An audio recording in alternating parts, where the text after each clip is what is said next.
രാമായണ മാസം 31 ദിവസത്തിലേക്ക് എല്ലാവർക്കും സ്വാഗതം. ഇന്നത്തെ രാമകഥ ആരംഭിക്കുന്നതിന് മുമ്പായി ഒരു പ്രാർത്ഥന.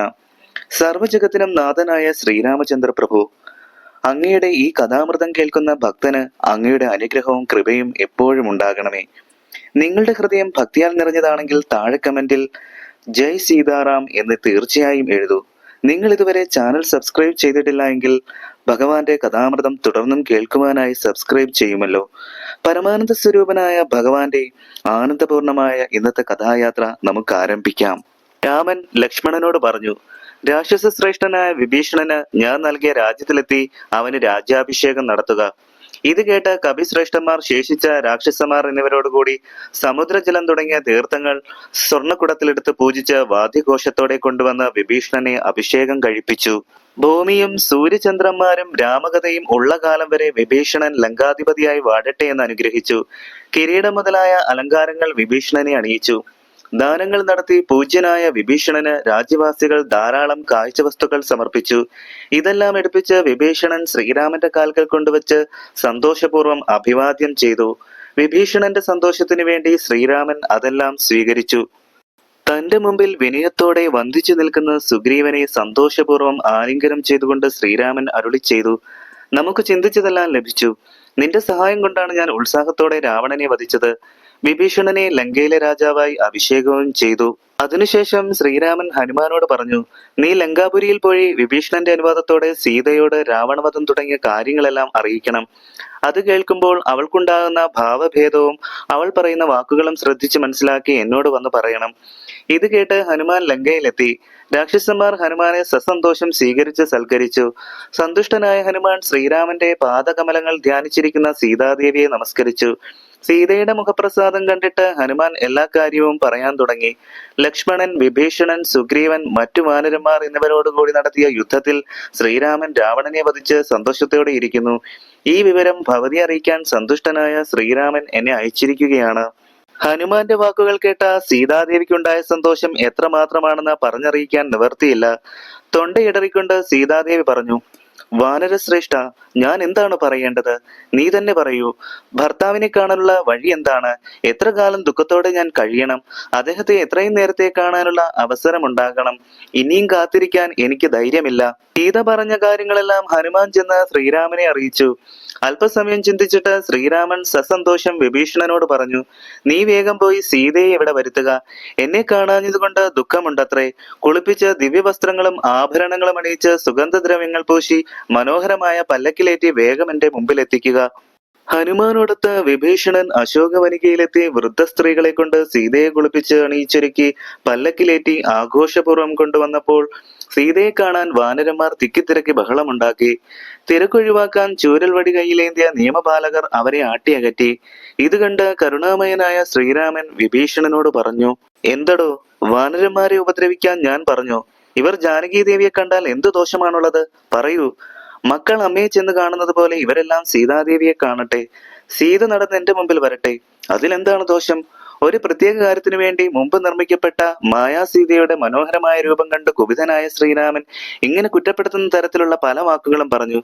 പെട്ടെന്ന് മായാസീത ലക്ഷ്മണനോട് ദുഃഖത്തോടെ പറഞ്ഞു, എന്റെ ഭർത്താവിനും മറ്റു ലോകവാസികൾക്കും എന്റെ ചാരിത്രത്തിൽ വിശ്വാസം ഉണ്ടാകുന്നതിന് വേണ്ടി അഗ്നി പരീക്ഷയ്ക്ക് ഞാൻ തയ്യാറാണ്. അതിനുവേണ്ടി തീക്കുണ്ടം തയ്യാറാക്കുക. അതിൽ ചാടാൻ എനിക്ക് ഒരു പ്രയാസവുമില്ല. ശ്രീരാമന്റെ പ്രസന്ന മുഖം കണ്ട സംഭ്രമത്തോടെ ലക്ഷ്മണൻ വാനരന്മാരുടെ സഹായത്തോടെ ഹോമകുണ്ടം തയ്യാറാക്കി അഗ്നി ജ്വലിപ്പിച്ചിട്ട് ശ്രീരാമന്റെ സമീപം ചെന്നു നിന്നു. സീത സന്തോഷപൂർവ്വം ഭർത്താവിനെ കൂപ്പുകൈകളോടെ 3 തവണ പ്രദക്ഷിണം നടത്തി ദേവന്മാർ, ബ്രാഹ്മണ ശ്രേഷ്ഠന്മാർ, താപസന്മാർ എന്നിവരെയും അഗ്നിയെയും വണങ്ങിയിട്ട് ഇങ്ങനെ പറഞ്ഞു, ഭർത്താവിനെ അല്ലാതെ മറ്റൊരാളെ ഞാൻ മനസ്സിൽ വിചാരിച്ചിട്ടുണ്ടെങ്കിൽ സകലത്തിനും സാക്ഷിയായ അങ്ങിപ്പോൾ സത്യം വെളിപ്പെടുത്തണം എന്ന് പറഞ്ഞുകൊണ്ട് അഗ്നിയെ 3 വലം വെച്ച് ഒട്ടും ഭയം കൂടാതെ തീയിലേക്ക് ചാടി. ഈ കാഴ്ച കണ്ട് ഇന്ദ്രാദികൾ അത്ഭുതപ്പെട്ടു. ലോകം നിശ്ചലമായി. ഇന്ദ്രൻ, കാലൻ, യമൻ, വരുണൻ, വായു, മറ്റു ദേവന്മാർ, കുബേരൻ, ശിവൻ, ബ്രഹ്മാവ്, സുന്ദരികളായ അപ്സര സ്ത്രീകൾ, ഗന്ധർവന്മാർ, കിന്നരന്മാർ, കിംപുരുഷന്മാർ, നാഗങ്ങൾ, പിതൃക്കൾ, മുനികൾ, ചാരണന്മാർ, ഗുഹികന്മാർ, സിദ്ധന്മാർ, സാധ്യന്മാർ, നാരദൻ, തുമ്പുരു മുതലായവരും മറ്റു വിമാനചാരികളും എല്ലാം ശ്രീരാമൻ ഇരിക്കുന്ന പ്രദേശത്തിനു ചുറ്റും വന്നുകൂടി. ശ്രീരാമൻ എല്ലാവരെയും വണങ്ങി. പരമാത്മസ്വരൂപനായ ശ്രീരാമചന്ദ്രനെ സ്നേഹത്തോടെ എല്ലാവരും പുകഴ്ത്തി. ലോകങ്ങൾക്കെല്ലാം ആശ്രയമായിട്ടുള്ളവളും ആശ്രിത വത്സലയുമായ സീതാദേവിയെ അഗ്നിഭഗവാൻ കൊണ്ടുവന്ന് കാഴ്ചവെച്ച് വന്ദിച്ചു. അത് കണ്ട് സകലരും അത്ഭുതപ്പെട്ടു. അഗ്നിഭഗവാൻ പറഞ്ഞു, രാവണവധത്തിനു വേണ്ടി വനത്തിൽ വെച്ച് അങ്ങ് എന്നെ ഏൽപ്പിച്ച ദേവിയെ സംശയമൊന്നും കൂടാതെ സ്വീകരിച്ചാലും 3 ലോകങ്ങളിലെയും ദുഃഖമില്ലാതായി. ശ്രീരാമൻ അഗ്നിദേവനെ പൂജിച്ചിട്ട് സീതയെ സ്വീകരിച്ച് മടിയിലിരുത്തി. സീതാസമേതനായ ശ്രീരാമൻ വളരെയധികം ശോഭിച്ചു. ബ്രഹ്മദേവനാലും ദേവേന്ദ്രനാലും സ്തുതിക്കപ്പെട്ട ശ്രീരാമൻ സന്തോഷപൂർവ്വം ഇരുന്നു. ദേവസംഘത്തിനൊപ്പം വന്ന ഇന്ദ്രൻ ശ്രീരാമനെ സ്തുതിച്ചു. പ്രഭു രാമചന്ദ്ര, രക്ഷിച്ചാലും എന്നെ രക്ഷിച്ചാലും ഞങ്ങളെ രക്ഷിക്കാൻ കാരുണ്യപീയൂഷത്തിന്റെ സമുദ്രമായ അങ്ങല്ലാതെ വേറെ ആരാണുള്ളത്? അങ്ങയുടെ തിരുനാമം എപ്പോഴും ജപിക്കാൻ എനിക്ക് തോന്നണമേ. ഇങ്ങനെ പലതും പറഞ്ഞ് സ്തുതിക്കുന്ന ദേവേന്ദ്രനോട് ശ്രീരാമൻ പറഞ്ഞു, മരിച്ച വാനരന്മാരെ മുഴുവൻ ഒരു പ്രയാസവുമില്ലാതെ ജീവിപ്പിക്കണം. വാനരന്മാർ ഭക്ഷിക്കുന്ന പഴങ്ങളെല്ലാം മധുരമുള്ളതായി തീരണം. അവർക്ക് കുടിക്കാൻ നദികളെല്ലാം തേനായി ഒഴുകണം. എല്ലാം അവിടുന്ന് അരുളി ചെയ്തതുപോലെ മംഗളകരമായി തീരട്ടെ എന്ന് ഇന്ദ്രൻ അനുഗ്രഹിച്ചു.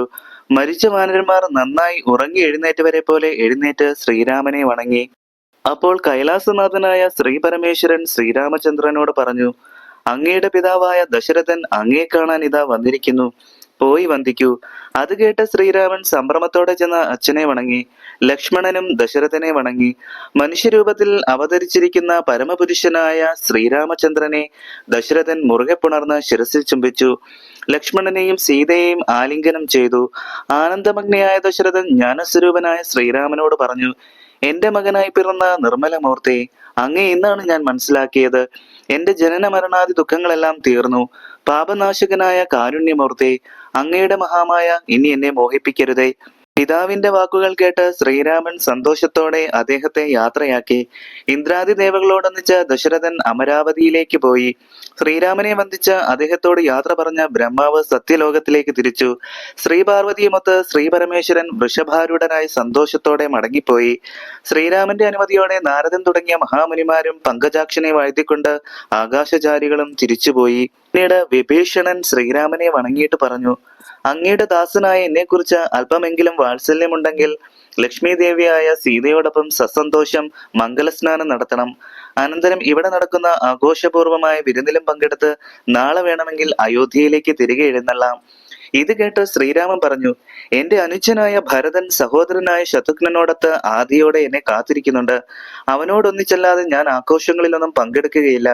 മറ്റൊരു രാജ്യത്ത് പോയി വസിക്കുക, സ്നാനം, ഭോജനം മുതലായവയിൽ പങ്കുകൊള്ളുക തുടങ്ങിയവയെല്ലാം അവനോടൊപ്പമേ ചെയ്യുകയുള്ളൂ. 14 വർഷം എന്ന് തികയുമെന്ന് നോക്കി അവൻ കാത്തിരിക്കുകയാണ്. അന്ന് ഞാൻ അവിടെ എത്തിയില്ലെങ്കിൽ പിറ്റേ ദിവസം അവൻ തീയിൽ ചാടി മരിക്കും. അതുകൊണ്ടാണ് പോകാൻ ഞാൻ തിടുക്കം കൂട്ടുന്നത്. സമയം ഏതാണ്ട് അടുത്തു കഴിഞ്ഞു. അവിടെ ചെന്നെത്താനും പ്രയാസമാണ്. നിന്നോട് എനിക്ക് വാത്സല്യക്കുറവൊന്നുമില്ല. നീ വാനരന്മാരിൽ സൽക്കരിക്കുക. അവർക്ക് പ്രീതിയുണ്ടായാൽ എനിക്ക് സന്തോഷമായി. അതിന് സംശയമൊന്നുമില്ല. വാനരവീരന്മാരെ പൂജിച്ചാൽ എന്നെ പൂജിച്ച ഫലം കിട്ടും. വാനരന്മാർക്ക് മതിവരും വരെ കുടിക്കാനും ഭക്ഷിക്കാനും വേണ്ടതെല്ലാം നൽകി. കൂടാതെ സ്വർണ്ണാഭരണങ്ങൾ, രത്നങ്ങൾ, വസ്ത്രങ്ങൾ മുതലായവയും വേണ്ടുവോളം നൽകി. അനന്തരം വിഭീഷണൻ വാനരന്മാരുമായി ചെന്ന് ശ്രീരാമനെ വണങ്ങി. അയോധ്യയിൽ വേഗം ചെന്നെത്താൻ പുഷ്പക വിമാനമുണ്ടല്ലോ. രാക്ഷസ രാജാവായ വിഭീഷണൻ പറഞ്ഞത് കേട്ട് താല്പര്യപൂർവ്വം ശ്രീരാമൻ പറഞ്ഞു, സമയത്തു തന്നെ വിമാനം വരുത്തുക. അപ്പോൾ കുബേരന്റെ വാഹനമായ പുഷ്പക വിമാനം ശ്രീരാമന്റെ മുമ്പിലെത്തി വന്ദിച്ചു നിന്നു. സീത, ലക്ഷ്മണൻ എന്നിവരോടുകൂടി ശ്രീരാമൻ വിമാനത്തിൽ കയറി. സുഗ്രീവൻ തുടങ്ങിയ വാനരന്മാരോടും രാക്ഷസ രാജാവായ വിഭീഷണനോടും ആദരപൂർവ്വം പുഞ്ചിരി പൊഴിച്ചുകൊണ്ട് ശ്രീരാമൻ പറഞ്ഞു, ഞാൻ അയോധ്യയിലേക്ക് വേഗം പോവുകയാണ്. നല്ല മിത്രങ്ങളുടെ കർത്തവ്യമാണ് നിങ്ങൾ അനുഷ്ഠിച്ചത്. നിങ്ങൾക്കിനി ശത്രുഭയം ഉണ്ടാവുകയില്ല. വാനര രാജാവായ മഹാമനസ്കനായ നീ കിഷ്കിന്ധയിൽ ചെന്ന് സസുഖം വാഴുക. രാക്ഷസ രാജാവായ വിഭീഷണ, നീ ലങ്കയിൽ ചെന്ന് ബന്ധുക്കളോടൊപ്പം വസിക്കുക. ശ്രീരാമൻ ഇങ്ങനെ പറഞ്ഞപ്പോൾ വണക്കത്തോടെ അവർ പറഞ്ഞു, അയോധ്യയിലേക്ക് വന്ന് കൗസല്യ തുടങ്ങി അമ്മമാരെയും കണ്ടു വന്ദിച്ച് മംഗളകരമായ അഭിഷേകവും ദർശിച്ച് അവരവരുടെ നാടുകളിലേക്ക് പോകാൻ ഞങ്ങളെ കൂടി അനുവദിക്കണം.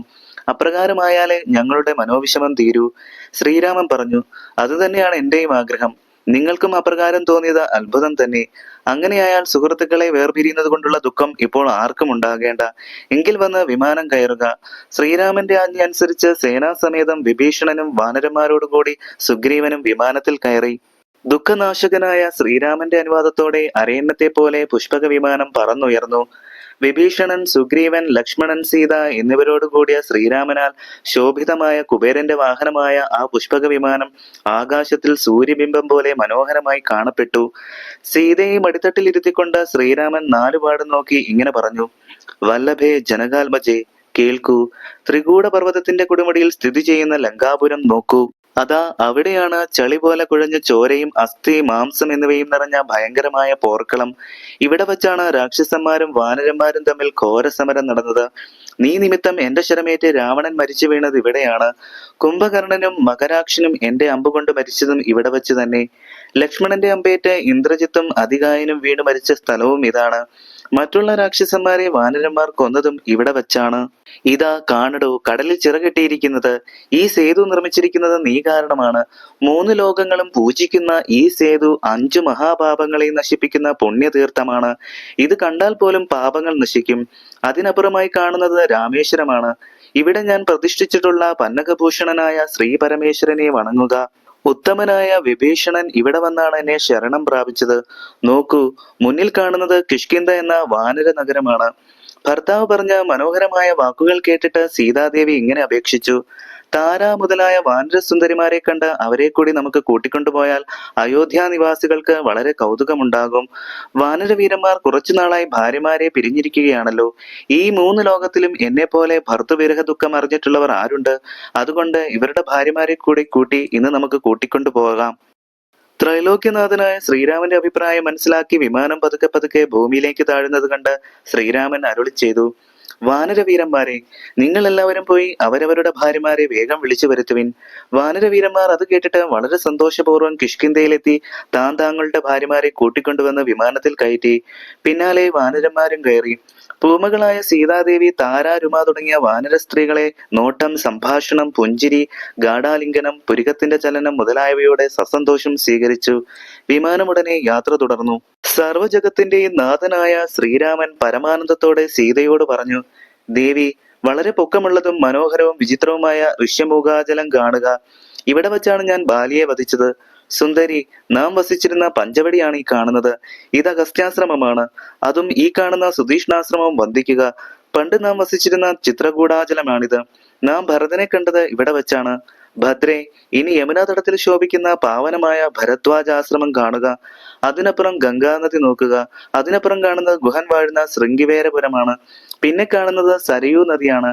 അതിനപ്പുറമാണ് ധന്യമായ അയോധ്യ നഗരം. ശ്രീരാമൻ ഇത്രയും പറഞ്ഞപ്പോൾ അദ്ദേഹത്തിന്റെ ആഗ്രഹം മനസ്സിലാക്കി വിമാനം താണു. ശ്രീരാമൻ ഭരദ്വാജമുനിയെ വന്ദിച്ചു. മഹർഷി സസന്തോഷം ശ്രീരാമനെ അനുഗ്രഹിച്ചു. അപ്പോൾ ശ്രീരാമൻ മഹർഷിയോട് ചോദിച്ചു: മഹർഷി, അയോധ്യയിൽ ആർക്കും ദുഃഖമൊന്നുമില്ലല്ലോ.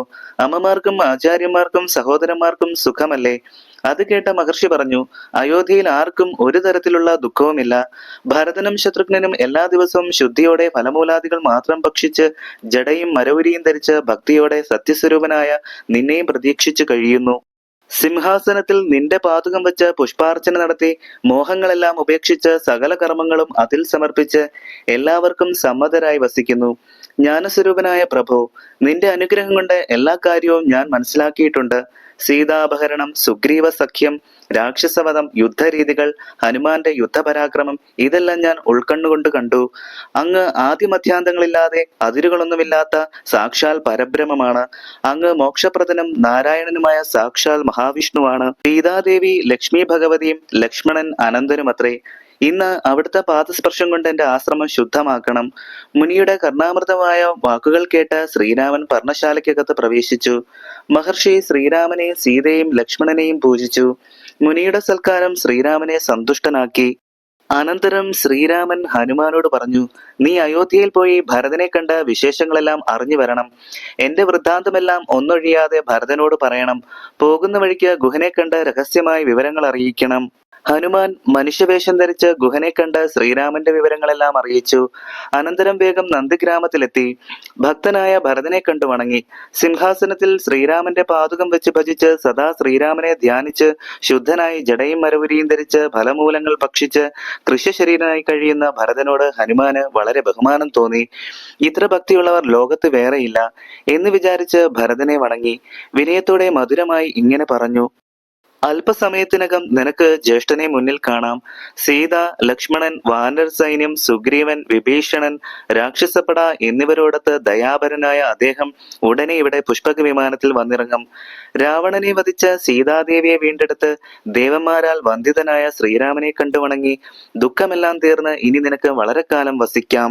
ഇത് കേട്ട് സന്തോഷാധിക്യത്താൽ ഭരതൻ ബോധം കെട്ട് വീണു. അല്പം കഴിഞ്ഞ് ബോധം തെളിഞ്ഞ ഭരതനെ പലരും ആശ്വസിപ്പിച്ചു. ഹനുമാനെ മുറുകെ പുണർന്ന് ശിരസിൽ ചുംബിച്ചിട്ട് സന്തോഷ കണ്ണീർ കൊണ്ട് അഭിഷേകം ചെയ്തിട്ട് ഇങ്ങനെ പറഞ്ഞു: അങ്ങ് ആരാണ്? ദേവോത്തമനോ നരോത്തമനോ? എന്നെപ്പറ്റി ഇത്ര കാരുണ്യത്തോടെ പ്രിയങ്കരമായ വാക്കുകൾ പറഞ്ഞതിന് സന്തോഷപൂർവ്വം ഉചിതമായ സമ്മാനം തരാൻ എന്റെ കൈവശം ഒന്നുമില്ല. എന്റെ ദുഃഖമകറ്റി അങ്ങേക്ക് സ്വർണമയമായ മഹാമേരുവോട് കൂടിയ ലോകം മുഴുവൻ സമ്മാനമായി തന്നാലും മതിയാവുകയില്ല. എങ്കിലും ആനന്ദപ്രദമായ രാമകീർത്തനം ചൊല്ലൂ. മനുവംശനാഥന് വനത്തിൽ വാനരന്മാരുമായി സഖ്യമുണ്ടായതെങ്ങനെ? സീതാദേവിയെ രാക്ഷസ നായകനായ രാവണൻ കട്ടുകൊണ്ടുപോയതെങ്ങനെ? ഭരതന്റെ ചോദ്യങ്ങൾക്ക് ഹനുമാൻ ഇങ്ങനെ ഉത്തരം പറഞ്ഞു: നിങ്ങൾ ചിത്രകൂട പർവ്വതത്തിൽ നിന്ന് ദുഃഖത്തോടെ പിരിഞ്ഞതിനു ശേഷം ഇന്ന് വരെയുള്ള കാര്യങ്ങൾ സന്തോഷത്തോടെ വിശദമായി ഞാൻ പറഞ്ഞു തരാം, കേട്ടുകൊള്ളുക. തുടർന്ന് ശ്രീരാമന്റെ പവിത്രവും ശ്രേഷ്ഠവുമായ ചരിത്രം മുഴുവൻ ഹനുമാൻ വിവരിച്ചു കേൾപ്പിച്ചു. അതിവിചിത്രമായ സംഭവങ്ങൾ കേട്ട ശത്രുഘ്നനും ബന്ധുജനങ്ങളും മന്ത്രിമാരും വൃദ്ധരുമെല്ലാം അത്ഭുത പരവശരായി. ഭരതൻ ശത്രുഘ്നനെ വിളിച്ച് ശ്രീരാമന്റെ സ്വീകരണത്തിന് വേണ്ടത് ചെയ്യാൻ ചുമതലപ്പെടുത്തി. സംഭൂജ്യനായ ശ്രീരാമൻ എഴുന്നള്ളുമ്പോൾ രാജ്യം മുഴുവൻ അലങ്കരിക്കണം. എല്ലാ ക്ഷേത്രങ്ങളിലും ബലിപൂജയും ദീപാവലിയും ഏർപ്പാട് ചെയ്യണം. സൂതന്മാർ, വൈതാളികൾ, വന്ദികൾ, സ്തുതിപാഠകന്മാർ മുതലായവരെല്ലാം ഹാജരാകണം. എല്ലാ തരത്തിലുള്ള വാദ്യങ്ങളും മേളത്തിനുണ്ടാകണം. അർഘ്യപാദാദികൾ ഒരുക്കിയിരിക്കണം. രാജതാരങ്ങൾ, മന്ത്രിമാർ, ആന, കുതിര, തേര്, കാലാൾപ്പട അണിഞ്ഞൊരുങ്ങിയ വാരനാരികൾ എല്ലാവരും സ്വീകരണത്തിൽ പങ്കെടുക്കണം. കൊടിമരങ്ങളിലെല്ലാം കൊടിക്കൂറ തൂക്കണം. വഴികളെല്ലാം അടിച്ചു തളിപ്പിക്കണം. നഗര കവാടത്തിൽ പൂർണ്ണ കുംഭങ്ങളും ധൂപവും ദീപവും നിരത്തണം. താപസന്മാർ, ബ്രാഹ്മണർ, സാമന്ത രാജാക്കന്മാർ എന്നിവരെല്ലാം ഇവിടെ സന്നിഹിതരാകണം. ആബാലവൃദ്ധം പൗരജനങ്ങളെയും ശ്രീരാമ സന്ദർശനത്തിനായി എത്തിക്കണം. ഇപ്രകാരം ഭരതൻ നിശ്ചയിച്ച ചുമതലകളെല്ലാം ശത്രുഘ്നൻ നടപ്പിലാക്കി. അത്ഭുതകരമാം വിധം നഗരം അലങ്കരിച്ചു. ശ്രീരാമദേവനെ കാണാനായി ജനങ്ങൾ അയോധ്യയിൽ വന്നു നിറഞ്ഞു. 10,000 കൊമ്പനാനകൾ, 10,000 തേരുകൾ, 100,000 കുതിരകൾ, 5 ലക്ഷം കാലാൾപ്പട എന്നിവയെല്ലാം വന്നു നിരന്നു. ശ്രീരാമനെ കാണാൻ പല്ലുക്കുകളിൽ കയറി ആകാംക്ഷയോടെ രാജസ്ത്രീകൾ എത്തി. ശ്രീരാമപാദുകങ്ങൾ ശിരസിലേന്തി കാൽനടയായി ഭരതൻ വന്നു. ശത്രുഘ്നൻ ആദരപൂർവ്വം ഭരതനെ അനുഗമിച്ചു. അപ്പോൾ പൂർണ്ണചന്ദ്രനെ പോലെ ശോഭയുള്ള പുഷ്പക വിമാനം അകലെ ആകാശത്തിൽ മനോഹരമായി പ്രത്യക്ഷമായി. അത് കണ്ടിട്ട് ഹനുമാൻ കൗതുകത്തോടെ പൗരജനങ്ങളോട് പറഞ്ഞു: ബ്രഹ്മനിർമ്മിതമായ പുഷ്പക വിമാനത്തിൽ സീതാ, ലക്ഷ്മണൻ, സുഗ്രീവൻ, രാക്ഷസ നായകനായ വിഭീഷണൻ, സൈന്യം എന്നിവരോടൊപ്പം ശ്രീരാമൻ അതാ വരുന്നു. പുരുഷോത്തമനും ആനന്ദസ്വരൂപനും പത്മാക്ഷനുമായ പരമ്പൊരുളിനെ നിങ്ങൾ കണ്ടുകൊള്ളുവിൻ. അപ്പോൾ ജനങ്ങളുടെ സന്തോഷസൂചകമായ ഗംഭീരവും ശക്തവുമായ ശബ്ദം ആകാശമണ്ഡലത്തോളം എത്തി. ബാലന്മാർ, വൃദ്ധന്മാർ, സ്ത്രീകൾ, യുവതീ യുവാക്കൾ മുതലായവരുടെ ആഹ്ലാദാരവം പറഞ്ഞറിയിക്കാവുന്നതല്ല. ആനപ്പുറത്തും കുതിരപ്പുറത്തും തേരിലും ഇരുന്നവർ നിലത്തിറങ്ങി.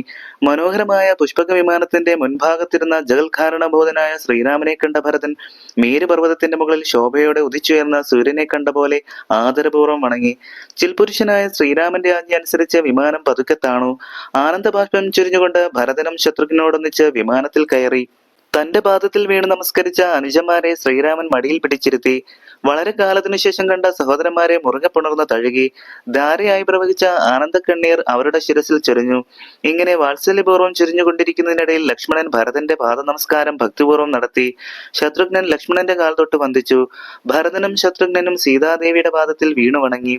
സുഗ്രീവൻ, അംഗദൻ, ജാമ്പവാൻ, നീലൻ, മൈന്ദൻ, വിവിധൻ, സുഷേണൻ, താരൻ, ഗജൻ, ഗവയൻ, ഗവാക്ഷൻ, നളൻ, വൃഷഭൻ, ശരഭൻ, പനസൻ, ശൂരൻ, വിനതൻ, വികടൻ, ദതിമുഖൻ, കുമുദൻ, ശതബലി, ദുർമുഖൻ, വേഗദർശി, സുമുഖൻ, ഗന്ധമാദനൻ, കേസരി തുടങ്ങിയ വാനര നായകന്മാരെല്ലാം ഭരത ശത്രുഘ്നന്മാർ ആനന്ദപൂർവ്വം ആലിംഗനം ചെയ്തു. ഹനുമാന്റെ വാക്കുകൾ കേട്ട് ഭരതനും പുരുഷവേഷം ധരിച്ച വാനരന്മാരെയും സന്തോഷപൂർവ്വം കുശലങ്ങൾ അന്വേഷിച്ചുകൊണ്ട് അവിടെ കഴിഞ്ഞു. സുഗ്രീവനെ സ്നേഹപൂർവ്വം മാറോടണച്ച് തൊണ്ടയിടറിക്കൊണ്ട് ഭരതൻ പറഞ്ഞു: അങ്ങയുടെ സഹായത്തോടെയാണ് ശ്രീരാമൻ അഹങ്കാരിയായ രാവണനെ വധിച്ചത്. ദശരഥന് 4 മക്കളുണ്ട്. ഇപ്പോൾ അങ്ങും കൂടി ചേർന്ന അദ്ദേഹത്തിന് 5 മക്കളുണ്ട്. അങ്ങ് ഞങ്ങളുടെ 5ാമത്തെ സഹോദരനുമായി. ഇക്കാര്യത്തിൽ ഒട്ടും സംശയമില്ല. ശോകാതുരയായ കൗസല്യയുടെ പാദങ്ങളിൽ ശ്രീരാമൻ ഭക്തിപൂർവ്വം നമസ്കരിച്ചു. മകനെ മുറുകെ പുണർന്ന കൗസല്യയുടെ മുലകൾ ചുരന്നു. കൈകേയി, സുമിത്ര, മറ്റു മാതൃജനങ്ങൾ എന്നിവരുടെ പാദങ്ങളും ശ്രീരാമൻ വണങ്ങി. അവരെല്ലാം സന്തോഷപൂർവ്വം ശ്രീരാമനെ തഴുകി. ലക്ഷ്മണനും അമ്മമാരെ തൊഴുതു. അവരെല്ലാം ലക്ഷ്മണനെയും ആശ്ലേഷിച്ചു. തങ്ങളെ വണങ്ങിയ സീതാദേവിയെ മാതൃജനങ്ങൾ സന്തോഷത്തോടെ ആലിംഗനം ചെയ്തു. സീത അവരെയും പുണർന്നു. സുഗ്രീവൻ തുടങ്ങിയുള്ള വാനരന്മാരും അമ്മമാരെ തൊഴുതു. തൊട്ടടുത്ത താര വിനയപൂർവ്വം വണങ്ങിക്കൊണ്ടു നിന്നു. ഭക്തിപരവശനായ ഭരതൻ താൻ പൂജിച്ചുകൊണ്ടിരുന്ന ശ്രീരാമ പാദുകങ്ങൾ ശ്രീരാമന്റെ പാദങ്ങളിൽ ഭക്തിപൂർവ്വം സമർപ്പിച്ചിട്ട് വീണ് നമസ്കരിച്ചതിനു ശേഷം ഇങ്ങനെ പറഞ്ഞു: മുമ്പ് എന്നെ ഏൽപ്പിച്ച അങ്ങയുടെ രാജ്യമെന്ന ആദരപൂർവ്വം സംപൂജ്യനായ അങ്ങേക്ക് സമർപ്പിക്കുന്നു. ഇന്ന് എന്റെ ജന്മം സഫലമായി. അടിയൻ ഇന്ന് കൃതാർത്ഥനായി. എന്റെ ആഗ്രഹമെല്ലാം ഇന്ന് നിറവേറി. കർമ്മങ്ങൾക്കും സാഫല്യമുണ്ടായി. അതിനാൽ ഞാൻ ധന്യനായി. രാജഭണ്ഡാരം അന്നുണ്ടായിരുന്നതിന്റെ 10 മടങ്ങ് വർദ്ധിച്ചു. ആന, കുതിര, തേര് ഇവയ്ക്കൊന്നും കുറവുണ്ടായിട്ടില്ല. പണ്ടത്തെക്കാൾ 10 മടങ്ങ് അവയും വർദ്ധിച്ചിട്ടുണ്ട്. അവിടുത്തെ കാരുണ്യം കൊണ്ടാണ് ഞാൻ ഇന്നുവരെ രാജ്യം പരിപാലിച്ചത്. ഇനി ഈ രാജ്യം ഉപേക്ഷിക്കാൻ അങ്ങേക്ക് കഴിയുകയില്ല. കാരുണ്യവാരിധിയായ അങ്ങ് ഇനി ഈ രാജ്യത്തെയും ഈ ലോകത്തെയും ഞങ്ങളെയും പരിപാലിച്ചു കൊള്ളുക. ഞങ്ങൾക്ക് മറ്റൊരാശ്രയമില്ല. ഇങ്ങനെ പറഞ്ഞ ഭരതനെ സർവരും വളരെയധികം പ്രശംസിച്ചു. ജനങ്ങളാൽ ബഹുമാനിതനായ സന്തുഷ്ടനുമായ ശ്രീരാമൻ ആഹ്ലാദത്തോടെ വിമാനത്തിൽ കയറി നന്ദിഗ്രാമത്തിലെ ഭരതാശ്രമത്തിൽ ചെന്ന് പതുക്കെ നിലത്തിറങ്ങി. പുഷ്പക വിമാനത്തെ ആദരിച്ചുകൊണ്ട് ജ്ഞാനസ്വരൂപനായ ശ്രീരാമൻ പറഞ്ഞു: നീ പോയി പഴയതുപോലെ സന്തോഷപൂർവ്വം കുബേരന്റെ വാഹനമായിരിക്കുക. ഞാൻ നിന്നെ വിചാരിക്കുന്ന സമയത്ത് എന്റെ സമീപത്തെത്തണം. അതിനാരും തടസ്സമുണ്ടാക്കുകയില്ല. പുഷ്പകം ശ്രീരാമനെ വന്ദിച്ചതിനു ശേഷം അളകാപുരിയിലേക്ക് പോയി. ലക്ഷ്മണനോടൊപ്പം ചെന്ന് ശ്രീരാമചന്ദ്രൻ കുലഗുരുവായ വസിഷ്ഠന്റെ പാദങ്ങളിൽ നമസ്കരിച്ചു. വസിഷ്ഠൻ രാമലക്ഷ്മണന്മാരെ ആശീർവദിച്ചതിനു ശേഷം വിശിഷ്ടമായ ആസനം നൽകി. ഗുരുവിന്റെ അനുവാദത്തോടെ ശ്രീരാമൻ നിലത്ത് വിരിച്ച ഭദ്രാസനത്തിലിരുന്നു. അപ്പോൾ ഭരതനും കൈകേയിയും ബ്രഹ്മപുത്രനായ വസിഷ്ഠനും വാമദേവൻ തുടങ്ങിയ മഹർഷിമാരും ബ്രാഹ്മണ ശ്രേഷ്ഠന്മാരും മന്ത്രിമാരും അങ്ങ് രാജ്യത്തെ രക്ഷിക്കുക എന്ന് അഭ്യർത്ഥിച്ചു.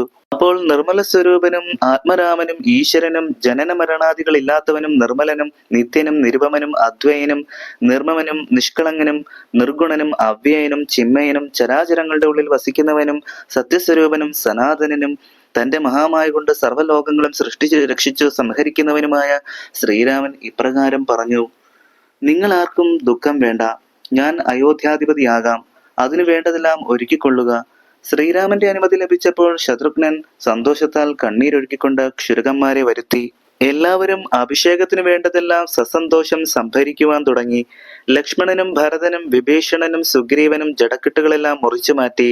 എല്ലാവരും ആഹ്ലാദത്തോടെ കുളിച്ച് ദിവ്യവസ്ത്രങ്ങൾ ധരിച്ച് മാലയും കുറിക്കൂട്ടുമണിഞ്ഞ് ഉത്സാഹഭരിതരായി. ശ്രീരാമനും ലക്ഷ്മണനും സന്തോഷത്തോടെ അലങ്കാരങ്ങൾ അണിഞ്ഞു. അനുരൂപമായ കുണ്ടലം തുടങ്ങിയ ആഭരണങ്ങൾ ഭരതൻ സമർപ്പിച്ചു. സീതാദേവിയെ രാജസ്ത്രീകൾ സന്തോഷത്തോടും ബഹുമാനത്തോടും കൂടി അണിയിച്ചൊരുക്കി. വാനര സ്ത്രീകൾക്കുള്ള അലങ്കാര വസ്തുക്കളെല്ലാം കൗസല്യ നൽകി. അപ്പോൾ സുമന്ത്രർ മഹാരഥം നന്നായി അലങ്കരിച്ച് തയ്യാറാക്കി നിർത്തി. രാജരാജനും മനുവീരനും ദയാപരനുമായ ശ്രീരാമൻ രാജകീയമായ രഥത്തിൽ കയറി. സുഗ്രീവൻ, അംഗദൻ, ഹനുമാൻ, വിഭീഷണൻ എന്നിവർ ദിവ്യവസ്ത്രങ്ങൾ ധരിച്ച് അലങ്കാരങ്ങളും അണിഞ്ഞ ദിവ്യങ്ങളായ ആന, കുതിര എന്നിവയിൽ കയറി ശ്രീരാമന് അകമ്പടി സേവിച്ചു.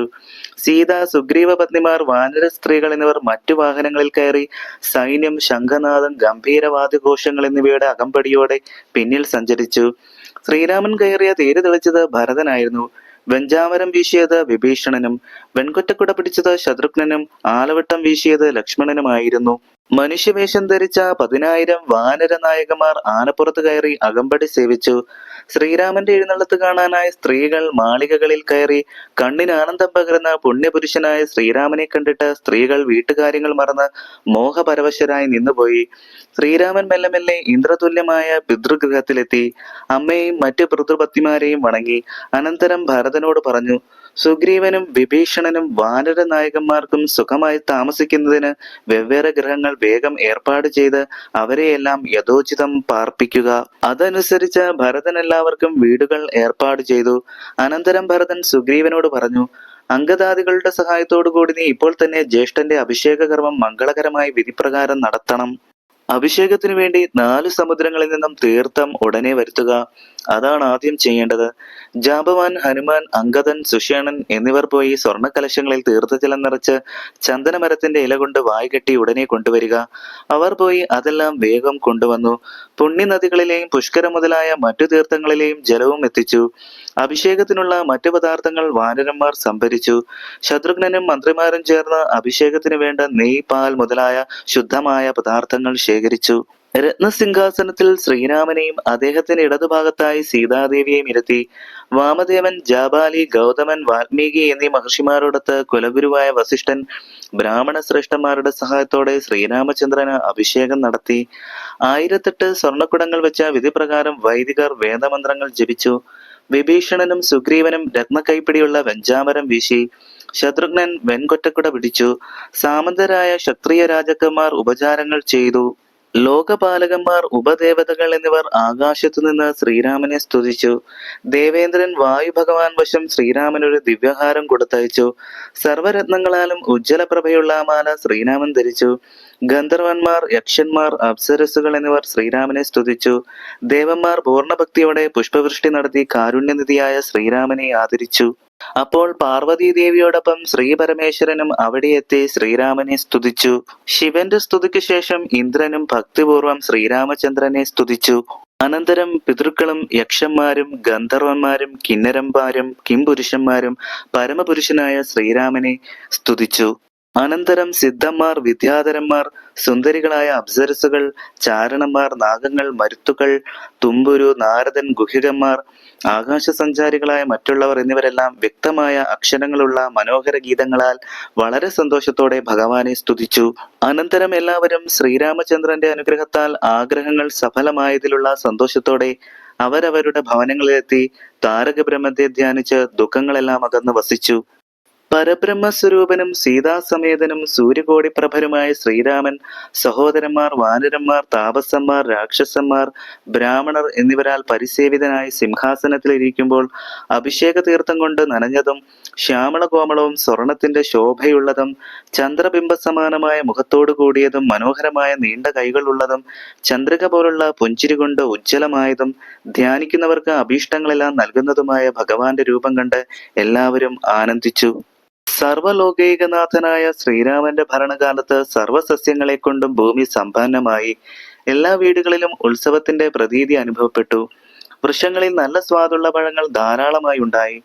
ദുർഗന്ധ പുഷ്പങ്ങൾ ഉണ്ടാകുന്ന ചെടികളിൽ കൂടി സുഗന്ധ പുഷ്പങ്ങൾ ഉണ്ടായി. ലക്ഷക്കണക്കിന് പശുക്കൾ, കുതിരകൾ, 30 കോടി ഭാരം സ്വർണം എന്നിവ ശ്രീരാമൻ ഉത്തമ ബ്രാഹ്മണർക്ക് ദാനം ചെയ്തു. കൂടാതെ വസ്ത്രങ്ങൾ, ആഭരണങ്ങൾ, മാലകൾ മുതലായവയും അവർക്ക് നൽകി. രത്നം കൊണ്ട് കോർത്തതും ഉജ്ജ്വല ശോഭയുള്ളതും അതുല്യവുമായ ഒരു സ്വർണമാല ശ്രീരാമൻ സുഗ്രീവന് നൽകി. അംഗദിന് 2 തോൾവള കൊടുത്തു. സ്വർണമയമായ മഹാമേരുവും 3 ലോകവും ഒന്നിച്ചു ചേർത്താലും ആ വിലയ്ക്ക് തുല്യമാകാത്ത ഒരു മാല ശ്രീരാമൻ സീതാദേവിക്ക് നൽകി. ആ മാല കഴുത്തിൽ നിന്ന് ഊരി കയ്യിൽ പിടിച്ചുകൊണ്ട് പുഞ്ചിരിയോടുകൂടി സീതാദേവി ശ്രീരാമന്റെയും ഹനുമാന്റെയും മുഖത്തേക്ക് ഇടയ്ക്ക് രത്നഹാരത്തിലേക്കും അർത്ഥവത്തായി നോക്കി. സീതാദേവിയുടെ മനോഭാവം മനസ്സിലാക്കിയ ശ്രീരാമൻ ഇങ്ങനെ പറഞ്ഞു: സുന്ദരി, ഈ കാണുന്നവരിൽ ഇഷ്ടമുള്ളവർക്ക് ഈ മാല കൊടുത്തുകൊള്ളൂ. നിന്റെ ആഗ്രഹത്തിന് തടസ്സമുണ്ടാക്കാൻ ഇവിടെ ആരുമില്ല. അത് കേട്ട് ചിരിച്ചുകൊണ്ട് സീതാദേവി ഹനുമാനെ വിളിച്ച് ആ മാല കൊടുത്തു. സീതാദേവി നൽകിയ മാല അണിഞ്ഞ പരമാനന്ദത്തോടെ കൈകൂപ്പിക്കൊണ്ട് നിൽക്കുന്ന ഹനുമാനെ അടുത്ത് വിളിച്ചിട്ട് സന്തോഷത്തോടെ ശ്രീരാമൻ പറഞ്ഞു: മാരുതപുത്ര, വേണ്ട വരങ്ങളെല്ലാം നീ മടിക്കാതെ ചോദിച്ചു കൊള്ളുക. ഹനുമാൻ ശ്രീരാമനെ വന്ദിച്ചിട്ട് പറഞ്ഞു: സ്വാമിൻ, അങ്ങയുടെ നാമവും ചരിത്രവും ഉള്ളിടത്തോളം കാലം എപ്പോഴും രാമനാമം കേട്ടുകൊണ്ട് ഭൂമിയിൽ ജീവിക്കാൻ എന്നെ അനുഗ്രഹിക്കണം. രാമനാമജപം, രാമനാമ സ്മരണ, രാമനാമ ശ്രവണം എന്നിവയിൽ ഒരിക്കലും എനിക്ക് തൃപ്തി വരികില്ല. ഇതല്ലാതെ ദയാനിധിയായ ഭഗവാനെ, എനിക്കൊരു വരവും വേണ്ട. അങ്ങയുടെ പാദകമലങ്ങളിൽ എല്ലാ കാലവും അചഞ്ചലമായ ഭക്തി ഉണ്ടായിരിക്കാൻ അനുഗ്രഹിക്കണം. ശ്രീരാമൻ ഹനുമാനെ അനുഗ്രഹിച്ചുകൊണ്ട് പറഞ്ഞു: എന്റെ കഥ ഉള്ള കാലം വരെ നീ ജീവമുക്തനായി കഴിയുക. ഭക്തി കൊണ്ട് മാത്രമേ ബ്രഹ്മത്തെ നേടാൻ കഴിയൂ. അപ്പോൾ സീതാദേവി, നിനക്ക് തനിയെ തന്നെ സുഖാനുഭവങ്ങൾ ഉണ്ടാകട്ടെ എന്ന് ഹനുമാനെ അനുഗ്രഹിച്ചു. സന്തോഷം കൊണ്ട് നിറഞ്ഞ കണ്ണുകളോടെ വീണ്ടും വീണ്ടും നമസ്കരിച്ചിട്ട് സീതാരാമന്മാരുടെ അനുവാദത്തോടെ ശ്രീരാമന്റെ പാദകമലങ്ങളിൽ ധ്യാനിച്ചുകൊണ്ട് ഹനുമാൻ തപസ്സിനായി ഹിമാലയത്തിലേക്ക് പോയി. അനന്തരം ശ്രീരാമൻ ഗുഹനെ വിളിച്ചു പറഞ്ഞു: അങ്ങ് ശൃംഗിവേരപുരത്തിലേക്ക് പോകൂ. എന്റെ കഥകൾ ഓർത്തുകൊണ്ട് ലൗകിക സുഖങ്ങളെല്ലാം അനുഭവിച്ച് ഏകഭാവത്തോടെ എന്നെ ഭജിച്ചുകൊണ്ട് വസിക്കൂ. വേണ്ടത്ര ദിവ്യവസ്ത്രങ്ങളും ആഭരണങ്ങളും ഗുഹന് നൽകി. വേർപിരിയുന്നതിൽ ദുഃഖമുണ്ടെങ്കിലും സ്നേഹപൂർവ്വം ആലിംഗനം ചെയ്ത് ഗുഹനെ ശ്രീരാമൻ യാത്രയാക്കി. അനന്തരം ഗുഹൻ ഗംഗാതീരത്തുള്ള ശൃംഗിവേരപുരത്തിലെത്തി താമസിച്ചു. വസ്ത്രങ്ങളും ആഭരണങ്ങളും മാലകൾ കറിക്കൂട്ടുകളെല്ലാം കപിവീരന്മാർക്ക് നൽകി ആലിംഗനം ചെയ്ത് കിഷ്കിന്ധയിലേക്ക് അയച്ചു. വിയോഗ ദുഃഖത്തോടെ സുഗ്രീവനും യാത്ര പറഞ്ഞ് കിഷ്കിന്ധയിലെത്തി സുഖമായി വസിച്ചു. സീതാപിതാവായ ജനക മഹാരാജാവിനെ പ്രീതികരമായ വാക്കുകൾ കൊണ്ട് ശ്രീരാമൻ ആലിംഗനം ചെയ്തു. അനന്തരം സീതയെ കൊണ്ട് പുതിയ പട്ടുവസ്ത്രങ്ങളും ആഭരണങ്ങളും മുതലായവയും ജനകന് കൊടുപ്പിച്ച് അദ്ദേഹത്തെ വിദേഹ രാജ്യത്തേക്ക് യാത്രയാക്കി. കാശിരാജാവിന് സന്തോഷമുണ്ടാകുന്ന വിധം വേണ്ട വസ്ത്രാഭരണങ്ങൾ നൽകി അയച്ചു. മറ്റുള്ള രാജാക്കന്മാർക്കും വസ്ത്രങ്ങളും ആഭരണങ്ങളും മറ്റും നൽകി സന്തോഷപൂർവ്വം യാത്രയാക്കി. രാക്ഷസ രാജാവായ വിഭീഷണൻ ശ്രീരാമന്റെ പാദങ്ങളിൽ ഭക്തിപൂർവ്വം നമസ്കരിച്ചു. അപ്പോൾ ശ്രീരാമൻ പറഞ്ഞു, നീ സഹായിച്ചത് കൊണ്ടാണ് എനിക്ക് ശത്രുക്കളെ ജയിക്കാൻ കഴിഞ്ഞത്. നീ ആചന്ദ്രതാരകം ലങ്കയിലെ രാജാവായി വാഴുക. ധാരാളം വസ്ത്രങ്ങളും സ്വർണ്ണാഭരണങ്ങളും നൽകി സന്തോഷപൂർവ്വം വിഭീഷണനെ യാത്രയാക്കി. വിഭീഷണൻ ലങ്കയിലെത്തി സുഖമായി വസിച്ചു. സീതാസമേതനായി ശ്രീരാമൻ രാജഭോഗങ്ങൾ അനുഭവിച്ചുകൊണ്ട് വസിച്ചു. അശ്വമേധം തുടങ്ങിയ യാഗങ്ങൾ നടത്തിക്കൊണ്ട് പരിപാവനമായ കീർത്തി ലോകമെല്ലാം പരത്തി. എല്ലാ പ്രജകൾക്കും പരിപൂർണ സുഖം നൽകിക്കൊണ്ട് അദ്ദേഹം ലോകരെ പരിപാലിച്ചു. സ്ത്രീകൾക്ക് അക്കാലത്ത് വൈധവ്യ ദുഃഖം ഉണ്ടായില്ല. രോഗഭയം ആർക്കുമില്ലായിരുന്നു. ഭൂമി സസ്യസമൃദ്ധമായി. കള്ളന്മാരുടെ ഉപദ്രവം ഒരിടത്തും ഉണ്ടായിരുന്നില്ല. ബാലമരണം ഇല്ലാതായി. മഴ യഥാസമയം പെയ്തു. എല്ലാ മനുഷ്യരും ശ്രീരാമപൂജയെ തൽപരരായി. അവർ ശ്രീരാമനെ നിരന്തരം ധ്യാനിച്ചു. വർണ്ണാശ്രമധർമ്മങ്ങൾ മാറ്റമില്ലാതെ എല്ലാവരും അനുഷ്ഠിച്ചു. സഹാനുഭൂതിയുള്ളവരായി ജനങ്ങൾ. നല്ല കാര്യം മാത്രമേ അവർ വിചാരിച്ചിരുന്നുള്ളൂ. പരസ്ത്രീകളെ ദുർവിചാരത്തോടെ ആരും നോക്കുകയോ അന്യരുടെ ധനം ആഗ്രഹിക്കുകയോ ചെയ്തില്ല. പിതാവ് പുത്രനെ എന്ന പോലെ ശ്രീരാമൻ പ്രജകളെ സംരക്ഷിച്ചു. അയോധ്യയിലെ പൗരന്മാർക്ക് പരലോക സുഖം പോലും നിസ്സാരമായി തോന്നി. വൈകുണ്ഠ ലോകത്തിന് തുല്യമായ സുഖം അവർക്ക് ലഭിച്ചു. ശ്രീ പരമേശ്വരനാൽ പറയപ്പെട്ട അതിശ്രേഷ്ഠമായ ഈ അധ്യാത്മരാമായണം പഠിക്കുന്ന മനുഷ്യന് ആ ജന്മത്തിൽ തന്നെ മോക്ഷം ലഭിക്കുമെന്ന കാര്യത്തിൽ സംശയമില്ല. ഈ വിശിഷ്ടകൃതി പഠിക്കുന്നവർക്ക് നല്ല മിത്രങ്ങളെ ലഭിക്കും. ധനവും ധാന്യവും ധാരാളം ഉണ്ടാകും. ശത്രുനാശമുണ്ടാകും. ആരോഗ്യം വർദ്ധിക്കും. ദീർഘായുസ്സും ധനവും സുഖവും സകല അഭീഷ്ടങ്ങളും ലഭിക്കും. രാമായണം ഭക്തിപൂർവ്വം പഠിക്കുകയോ പാരായണം നടത്തുകയോ ചെയ്യുന്നവർ മഹാപാപങ്ങളിൽ നിന്ന് പോലും തൽക്ഷണം മോചിതരാകും. ധനം ആഗ്രഹിക്കുന്നവർക്ക് ധാരാളം ധനമുണ്ടാകും. പുത്രനെ ആഗ്രഹിക്കുന്നവർക്ക് സൽപുത്രൻ ഉണ്ടാകും. വിശിഷ്ട വ്യക്തികളുടെ അംഗീകാരം ലഭിക്കും. വിദ്യ ആഗ്രഹിക്കുന്നവൻ മഹാപണ്ഡിതനാകും. വന്ധ്യ രാമായണ പാരായണം കേട്ടാൽ അവൾക്ക് നല്ല സന്താനങ്ങൾ ഉണ്ടാകും. ധനം ആഗ്രഹിക്കുന്നവൻ ധനവാനായി തീരും. തടസ്സങ്ങളെല്ലാം ജയിക്കാൻ കഴിയും. വലിയ ദുഃഖമുള്ളവൻ സുഖമുള്ളവനാകും. ഭയന്നവൻ നിർഭയനായി മാറും. രോഗബാധിതൻ രോഗമുക്തനാകും. ആദിഭൗതികവും ആദിദൈവികവും ആധ്യാത്മികവുമായ ദുഃഖങ്ങളെല്ലാം രാമായണ പാരായണം, ശ്രവണം, പഠനം എന്നിവയാൽ ഇല്ലാതാകും. ശ്രീ പരമേശ്വരൻ ശ്രീ പാർവതീ ദേവിക്ക് ഉപദേശിച്ചു കൊടുത്ത ഈ അധ്യാത്മരാമായണം നിത്യവും മനഃശുദ്ധി, ഗുരുഭക്തി എന്നിവയോടെ പഠിക്കുകയോ കേൾക്കുകയോ ചെയ്താൽ സകല അഭീഷ്ടങ്ങളും സാധിക്കും. ഭക്തിയോടുകൂടി കിളിമകൾ രാമായണ കഥ പറഞ്ഞവസാനിപ്പിച്ചു. ഇത്യധ്യാത്മരാമായണേ ഉമാമഹേശ്വര സംവാദേ യുദ്ധകാന്ഡം സമാപ്തം. രാമായണ മാസം 31-ാം ദിവസത്തെ ഈ രാമകഥയോടുകൂടി രാമായണ കഥ ഇവിടെ പൂർണ്ണമാകുന്നു. എല്ലാവർക്കും നന്ദി, നമസ്കാരം.